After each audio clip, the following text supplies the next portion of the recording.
Por dentro do clima. Marco Antônio, nosso mestre da meteorologia, está aqui de volta, contribuindo para a gente saber aí o futuro da meteorologia no Brasil, ou pelo menos nos próximos dias, que já ajuda bastante. Obrigada pela participação de novo, Marco Antônio, bem-vindo. Olá, Mariana, olá a todos aí. Sempre uma honra estar aqui com vocês. Muito obrigada. Como que fica a previsão dessa semana, hein? A gente tem ouvido falar de nova frente fria, é isso? E para quais regiões, né? Olha, Mariana e a todos, a previsão é de tempo um pouco mais aberto agora nesse começo de semana, né? Isso por conta da massa de ar polar que está sobre o Brasil, levando a esse declínio das temperaturas. Não há riscos de geadas, mas só o fato dessa massa de ar polar estar sobre o centro-sul do Brasil, isso impede o avanço de novas frentes frias e as temperaturas continuam baixas. No entanto, mais para o final dessa semana, né, lá por volta de quarta, quinta-feira, uma nova frente fria aí sim estará avançando pelo sul do Brasil e levando chuvas bastante generalizadas e até mesmo em bons volumes para toda a região sul do Brasil. Há uma tendência de que entre a quarta e quinta-feira até o final de semana, duas frentes frias passem pelo sul do Brasil e provoquem chuvas um pouco mais generalizadas. E essas chuvas, mais para o final do mês, deverão chegar em São Paulo, Mato Grosso do Sul. Há possibilidades também dessas chuvas chegarem no Mato Grosso, né? E também não descarta a possibilidade de algumas chuvas também em Minas Gerais, Rio de Janeiro, Espírito Santo.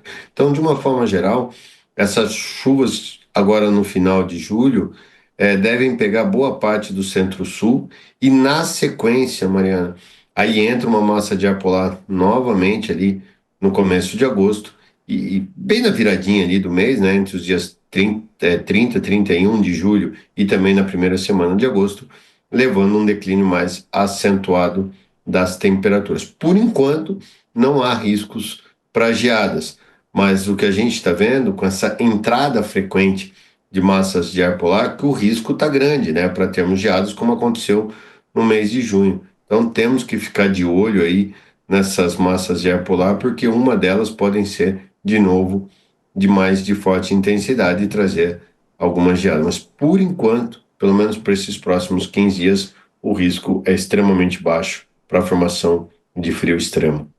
E aí você está falando de frio e essa frente fria no centro-sul e essa disponibilidade de chuva aí que talvez aumente nos próximos dias.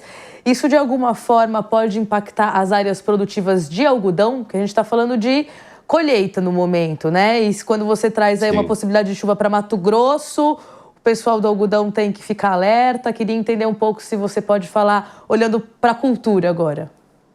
Olha, Mariana, com toda certeza, né? Apesar de chuvas sempre ser benéficas, né? Quando a gente fala em chuva sempre, mas tem alguns momentos que elas não são benéficas, né? Que agora na hora da colheita, né? Principalmente no quesito algodão. Quando você fala de cultura de algodão, essas chuvas agora podem sim trazer prejuízos para a qualidade, porque só para quem está nos assistindo, né, que entender, você imagina, um algodão é uma pluminha ali, né, que a gente, igual o algodão que nós temos em casa. Exatamente. Ali, né, frágil, então, igual molha, chega na nossa casa, né? É igualzinho, então, quando molha, aí fica aquele que a gente chama de o algodão molhado, fibra molhada, então ela fica longa, então ela perde a qualidade, né, imagina, ela perder a qualidade e aí o preço vai lá embaixo, então, realmente, não de boa valia agora essas chuvas no final de julho e início de agosto, né? Essas chuvas, o bom para as áreas de algodão agora, as chuvas voltarem só em setembro, né? Que aí tá terminando a colheita do algodão, então aí os prejuízos são quase zero. Mas uma chuva agora pode afetar sim.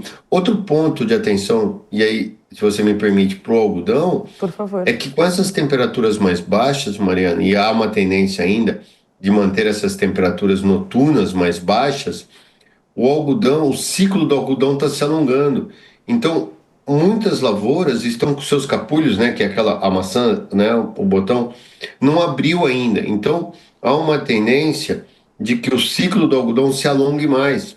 E como há previsões de chuva já no final de agosto, os prejuízos podem ser um pouco maiores esse ano com relação às chuvas, né? A Então, qualidade do algodão. bastante atenção, de uma forma geral, para essa colheita do algodão que está começando agora. Você falou de final de agosto, é isso, sim, né? Um período longo de atenção e fazer essa administração mesmo de quando a colheitadeira entrar, para não perder produtividade, acabar Exatamente.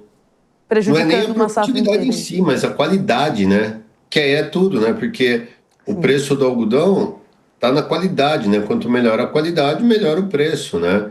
Então, realmente, isso pode afetar. E como há uma previsão de chuvas, principalmente na região do Parecis, né? Região de Sapezal, que é uma região extremamente produtora de algodão, então isso traz uma certa preocupação agora para esses próximos 15 dias.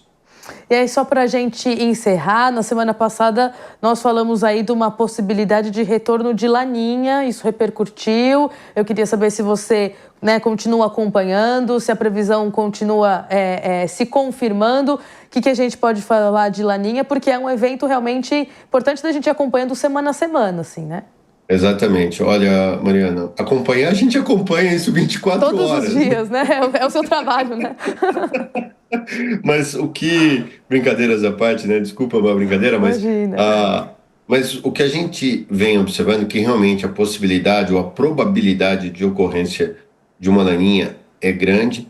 No entanto, deve ser uma laninha muito parecida com o que foi agora no evento 24-25, né? Que, para falar a verdade, a atmosfera respondeu como uma laninha, mas a não, ainda não conseguiu se configurar de fato uma laninha. Mas diferentemente do que da laninha de 24, 25, que ela veio no final do ano, então pegou ali a seca no Rio Grande do Sul, né, ocasionou a seca no Rio Grande do Sul entre final de dezembro, janeiro e fevereiro.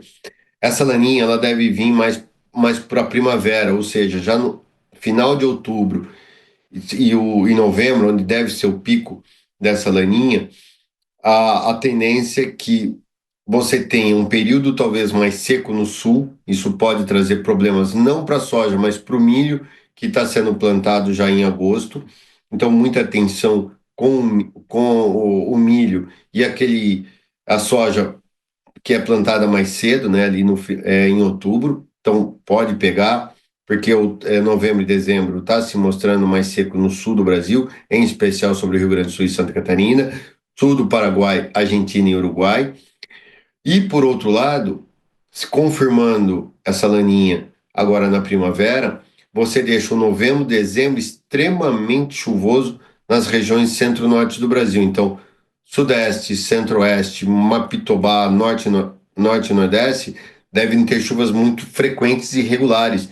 E até, só para você ter uma ideia, os mapas de previsão hoje sinalizam que o mês de novembro pode ter mais de 20 dias consecutivos de chuvas. Isso, lógico, quando você tem um tempo nublado e bastante úmido, isso também traz problemas para a safra, porque falta luminosidade, falta radiação solar, isso pode afetar o potencial produtivo dos cultivares, das lavouras. Então, essa laninha agora traz muita preocupação por isso.